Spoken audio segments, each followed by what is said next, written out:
you, building company. Welcome. All right, here we go. We have made it. We are down to the process of spraying texture onto our wall. All right, this is the tool we're going to use. Talk a little bit about that in a minute. We'll set her down right there. But we have gone through a 4-day cycle. We're on our 5th day, right, where we can actually put the texture on the wall. So we're going to be doing a process called Knockdown texture, and I'll show you what that looks like and why we're using it. But ultimately, here's our process. I've already done the last coat prep, so I scraped it, wiped it with a damp towel. Everything is prepped and ready to go on our wall and our ceiling.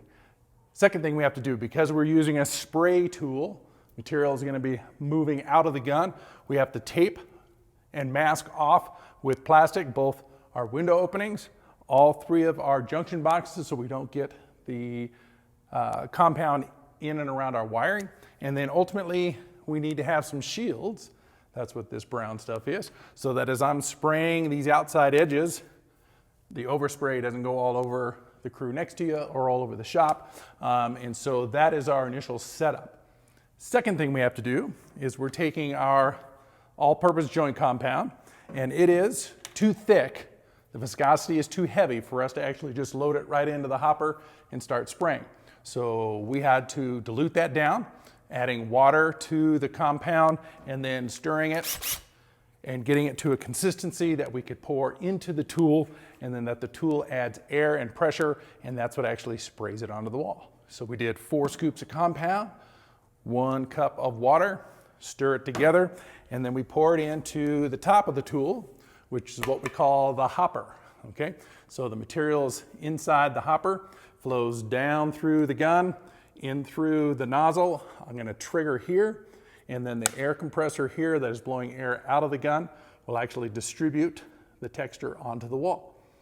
All right, so let's go ahead and fire up the tool. We have to work fairly quickly because in our, again, our dry climate, we only have about 3 minutes to put the material on the wall, let it set, and then we're gonna come back, and our last technique is we're gonna use our 12-inch knife, and we're gonna slightly and lightly pull right across the texture that was sprayed on it. That flattens out the high sides, leaves the low sides as texture, and we get what we call knockdown. So I'll give you a close-up view of what that knockdown looks like once we're dried up, but that's the name of the texture. It's one of my favorites. Looks great. We can do it as a level 1 craft professional, and so let's get her done, okay? So I plugged her in. We're gonna start with the process. This tool, you hold it on your arm like so you can balance the motor. Pretty heavy up top, so we got a cool little handle that we can work with because we are gonna be doing circle patterns, random circle patterns, in order to put a random amount of material. We don't wanna spray it like a wall. We wanna put random texture so that it looks just uniform all the way across. Are you ready? Fire in the hole, let's make it happen.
All right, so that takes care of about 2/3 of the wall. We're gonna move our shield over and take care of the second half of the wall. Perfect. All right, here we go.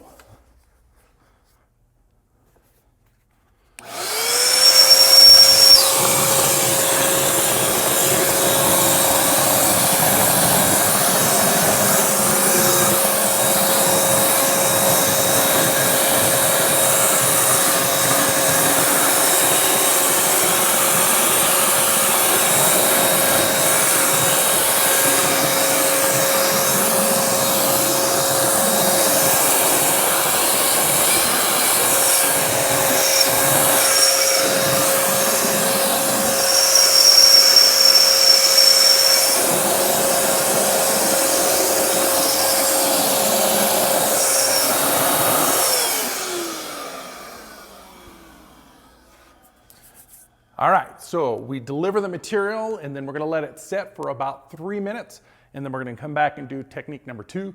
So I'm gonna go ahead and cut away, let this dry, and we'll show you what it looks like.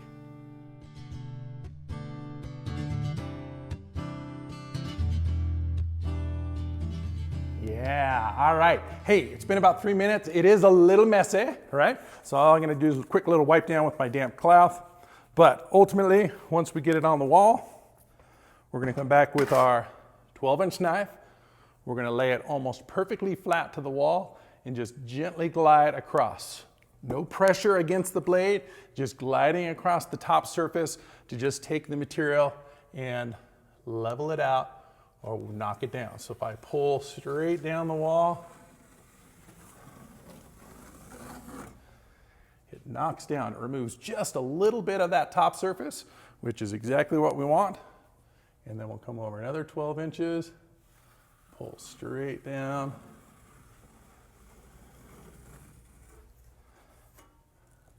Take care of above the window. Pulling straight down. Again, I can't get all the way to the ground, so I'm just gonna reverse and kind of pull up to get the last 12 to 14 inches. And that will take care of the bottom half of the wall. Gonna clear my knife. Again, as that starts to load up, we don't want to add more material. We're just knocking down the high parts of our texture, okay? Excellent. All right, back here, 2 more passes and we should have it. All right, pull that plastic out of our way. Move our gun over. Let's do these sections right here. Nice and light. Just letting it skip across the top of the surface. No pressure, just real light touch.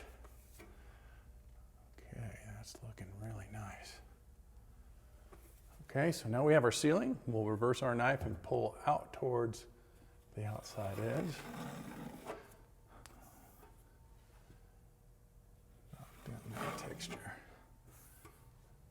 What we definitely don't want to do is see tracer lines. Like if I put too much pressure on the right or left-hand side and I scrape too deep, we're going to see that. We're going to see it in the texture. And so if I do that, I'm going to have to add a little more back to fix it. But ultimately, that is looking really nice. Actually, there's where I scrape. So I'm going to see if I can come over the top just one more time to smooth that out. Okay, that looks pretty good. All right, Husky Building Company, there is our texture, sprayed on, knocked down. We'll let it dry overnight and we'll come back and tomorrow we'll be ready for paint. All right, you guys, take care, keep building something great. We'll see you tomorrow.